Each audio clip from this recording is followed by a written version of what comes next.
안녕하세요. TV 개네시입니다. TV 개네시의 역사여행 그때 그 장소에서 29번째 이야기를 시작하도록 하겠습니다. 자, 본격적으로 시작하기 앞서 다들 아시죠? 구독, 좋아요, 알림 설정은 저의 피와 살이 됩니다. 사랑합니다. 네, 제가 오프닝에서 보여드린 비석은 석촌호수에 있는 삼전도비입니다. 이 삼전도비인 삼전도의 굴욕 그 과정을 기록한 비석인데, 인조가 병자호란으로 청나라에게 항복을 하고 군신의 관계를 맺으면서 삼전도의 굴욕, 즉 3번 절을 하고 머리를 9번 조아리는 그러한 굴욕을 당한 것입니다. 그럼 이 삼전도의 굴욕은 왜 발생하게 되었을까요? 한번 그 과정을 살펴보도록 하겠습니다. 자, 우선은 광해군 때부터 이야기를 시작을 해야 될 것 같습니다. 외교적인 부분만 이야기한다면 광해군의 외교 정치는 중립 외교였습니다.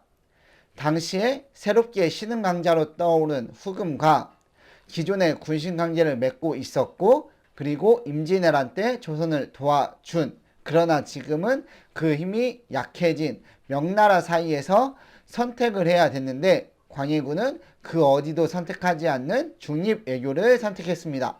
그 대표적인 예가 강홍립의 투항입니다.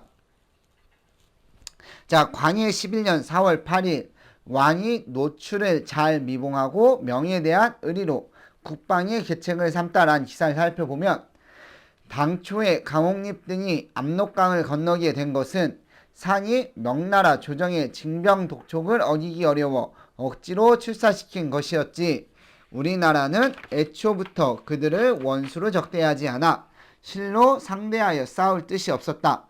그래서 강홍립에게 비밀리에 하유하여 노혈과 몰래 통하게 하였던 것인데, 이 때문에 심화의 싸움에서 오랑캐의 진중에서 먼저 통사를 부르자 강홍립이 때를 맞추어 투항한 것이다 라고 기록이 되어 있습니다. 자, 이때 이 기사가 쓰여질 때 상황을 살펴보면, 이제 강홍립이 투항을 하고 나서 조정 신료들, 조정 대신들은 투항한 강홍립을 비롯한 나머지 장수들의 가족을 구금 처벌해야 된다라고 주장을 펼치고 있었고, 광해군이 이를 거부하고 있었던 상황입니다. 영화 광해에서처럼 그렇게 모든 신료들 앞에서 공표한 게 아니고 비밀리에 이러한 일들을 진행을 했던 것입니다. 자, 이러한 중립 외교를 못마땅하게 여기던 인조와 서인은 결국 반정을 일으키게 됩니다. 그게 인조 반정인데, 광해 15년 3월 14일 대왕대비가 왕을 폐하여 광해군으로 삼고 금상으로 왕위를 계승케 하다, 이런 기사가 말하듯이 인조 반정이 성공을 하였습니다. 자, 인조 반정의 명분은 그 중립 외교였습니다. 즉 명예에 대한 그 4대 의리를 저버렸다라는 명분이었는데, 그리고 또 폐모살자라는 명분도 있긴 있습니다. 아무튼 이게 그 중에 명분 중에 하나가 이 중립 외교 비판이었는데, 자, 이러한 명분을 가지고 그 정권을 잡은 인조와 서인이기 때문에 친명 배금 정책을 실시하였습니다.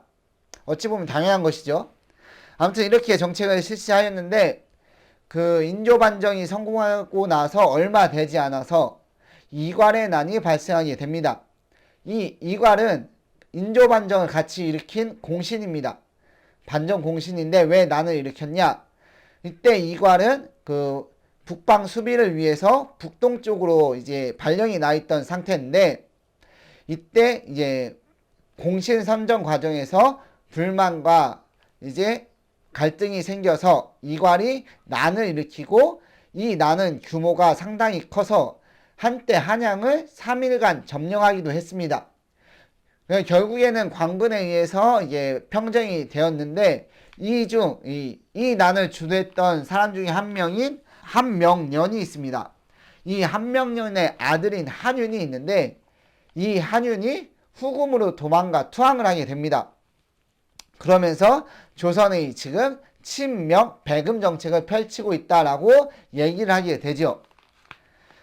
그렇지 않아도 명과의 싸움에서 후금은 조선이 항상 불안한 존재, 거슬리는 존재였습니다.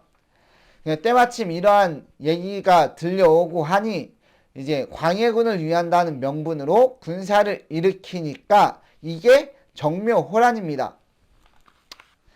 자, 인조 5년 1월 17일 1627년입니다. 자, 금나라가 침입하자 대책을 논의하다라는 기사가 있습니다. 적반사 원탁이 치기하기를 이달 13일에 금나라 군사가 의주를 포위하고 접전하였는데 승패는 모릅니다 라고 되어 있습니다. 압록강이 얼자 이제 후금의 군사가 압록강을 건너 이제 공격을 시작한 것입니다. 정묘호란은 이렇게 보시는 대로 이렇게 전개가 되어 있습니다. 제가 그 13일에 의주에서 접전이 시작되었다라고 말씀을 드렸는데, 자, 인조 5년 1월 24일 평양이 함락되었음을 듣고 김기종을 새로이 감사에 임명하다라는 기사가 말하듯이 불과 10여일 만에 평양까지 함락되게 됩니다. 그리고 청나라는 여기서 더 내려와 평산이라는 곳까지 내려오게 됩니다. 자, 이렇게 빠르게 내려올 수 있었던 이유는 제가 이괄의 난의 여파가 큽니다. 제가 이괄의 난은 이제 북방 수비를 위해서 이괄을 보냈는데 거기서 난이 발생했다라고 말씀드렸지 않습니까?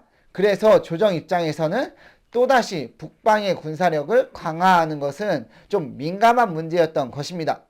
그래서 이제 북방의 군사체계가 무너져 있던 상황이고, 그 다음에 이러한 상황에서 후금의 군사가 빠르게 내려왔던 것입니다.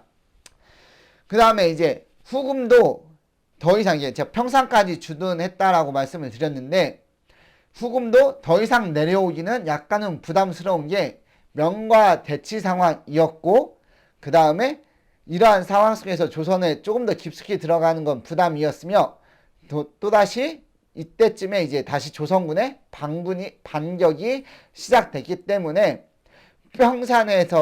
평산까지 내려오고 나서 이때 이제 화친을 제의하게 됩니다. 인조는 강화도로 대피하게 됩니다. 그게 2월 1일입니다. 인조 5년 2월 1일 강도에 있다라는 기사가 있는데 상이 강도에 있었다라고 기록이 되어 있습니다. 이 강도라 하면 강화도를 뜻하는 것입니다. 그러니까 이 인조가 강화도로 가기 전부터 이미 화친 사신을 보냈던 겁니다. 후금에서는. 자, 아무튼 이러한 상황이 계속되면서 결국에는 인조 5년 3월 3일 유해와 함께 회맹을 하고 화친을 하는 맹세를 하다라는 기사가 말하듯이 이때 화친을 하고 이제 후금과 조선은 형제의 관계를 맺고 후금은 물러나가게 됩니다. 자, 이렇게 정묘호란이 끝나게 됩니다.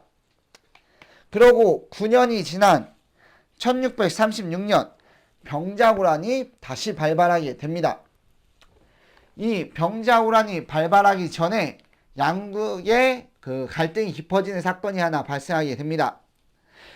자, 인조 14년 4월 26일 금나라의 참호 문제로 춘신사, 평안감사, 비변사 등이 의견이 대립하다라는 기사가 나오는데, 이 제목에서 참호라 함은 이제 과한 호칭을 뜻합니다. 금나라에 무엇이 과한 호칭이었을지 한번 내용을 살펴보도록 하겠습니다.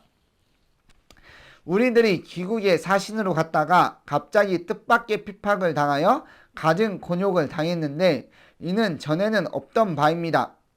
서면의 칭호와 서말의 인문 등이 전의 글자와 다르고 글 중에 우리나라를 일컬어 너희 나라라 하면서 질책한 말에는 다시는 형제 사이에 서로 공경하는 도리가 없고 노예와 같이 보고 있었습니다.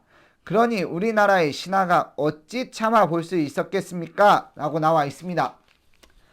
이 내용을 말씀드리면은 이제 홍타이지가 이제 국호를 청으로 하고 황제에 올랐습니다. 이제 황제에 오르고 나서 이제 조선에 대해서 형제의 관계가 아닌 군신의 관계를 요구하게 되는데 조선 사신들이 이를 거부를 하여서 이제 험한 꼴을 당했다는 내용입니다.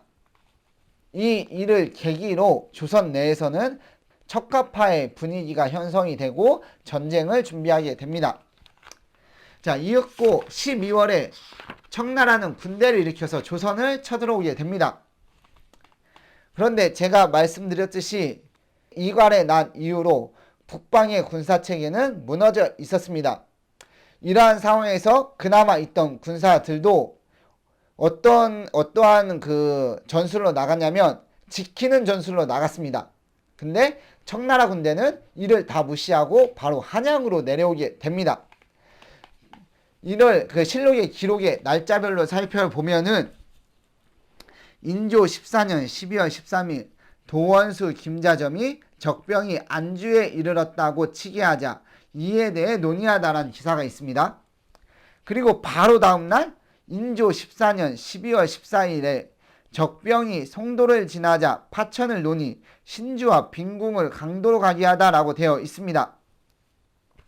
청나라 군대가 그만큼 빠르게 내려오고 있었다는 얘기죠. 자, 상황이 이렇게 급박하게 돌아가자 같은 날 최명길에게 강화를 청하게 하고 상은 남한산성에 도착 강도로 가기로 결정했다라는 기사가 있습니다.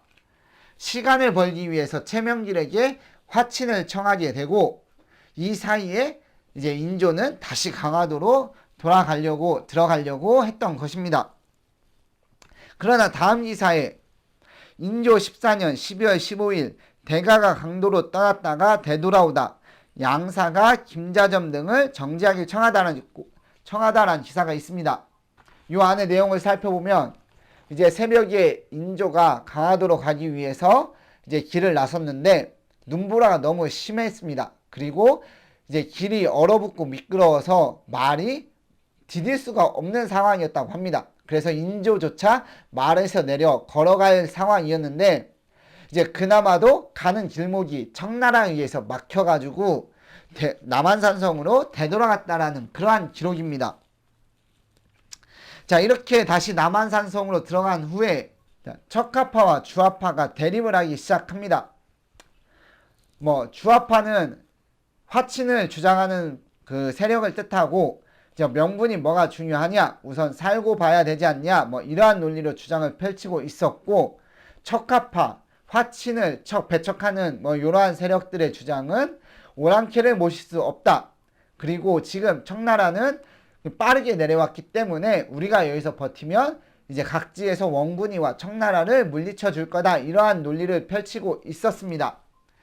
이 두 세력의 대립이 얼마나 심했냐 하면 인조 15년 1월 18일 예조판서 김상원이 최명길이 지은 국서를 찍고 주벌을 청하다라고 나와 있습니다.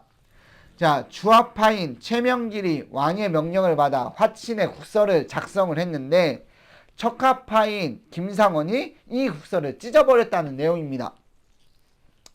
자, 아무튼 갈등은 심했는데 이러한 갈등을 겪는 사이에 조선의 상황은 더욱더 안 좋아지고 있었습니다. 인조 15년 1월 15일 도원수 심기원이 장계를 보내 구원병들이 대부분 패했다고 하다라는 기사가 있습니다. 함경도, 경상도, 평안도, 충청도에서 온 구원군들이 모두 패했다고 기록이 되어 있습니다.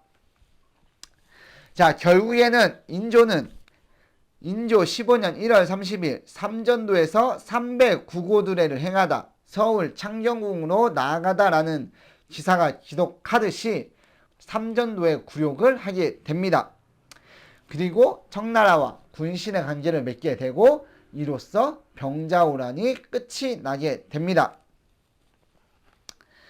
자, 마무리하도록 하겠습니다. 제가 호란에 대해서 간략하게 그냥 전체적으로 흐름을 살펴보았습니다. 이제 다음 영상에서는 조금 더 자세히 상황, 그 다음에 호란 후의 상황들을 한번 살펴보도록 하겠습니다.